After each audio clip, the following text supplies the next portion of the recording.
অনন্ত বিকেলে বাংলাদেশ জাতীয় দল আপনারা ইউনিয়নের পক্ষ থেকে আপনাদেরকে জানাচ্ছি নিরন্তর শুভেচ্ছা এবং সংগ্রামী অভিনন্দন। ইতিমধ্যে আপনারা জেনেছেন আমাদের চন্দ্রগ্রাম উপজেলা বিএনপির সংগ্রামী সভাপতি জননেতা জনাব কামরুল ভাই উনি আমাদের চট্টগ্রামের আগামী কান্ডারি হিসেবে ধানের শীষের কান্ডারি হিসেবে ধানের শীষ প্রতীকের জন্য মনোনীত হয়েছেন।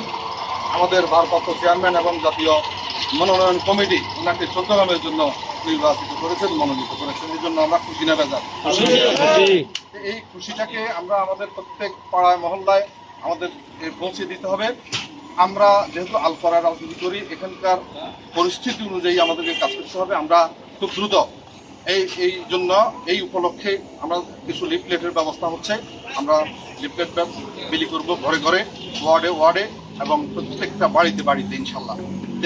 সেজন্য আমি আপনাদেরকে মানসিকভাবে প্রস্তুত থেকে ওই লিফলেট বিতরণ অনুষ্ঠানে সবাই মিলে থাকার জন্য আহ্বান জানাচ্ছি। এবং এমনিতেই আমরা ইচ্ছা করলে আমাদের যার যার বাড়ি ঘর আত্মীয় স্বজন এদের মধ্যে আমরা কামরুল ভাইয়ের জন্য ধানের শীষের জন্য আমরা আমাদের প্রচারণা শুরু করে দিতে পারি। আপনারা শুরু করে দিবেন এই জাতীয় প্রত্যাশা ব্যক্ত করে আজকে এই সংক্ষিপ্ত বক্তব্য এখানে শেষ করছি। আল্লাহ হাফেজ।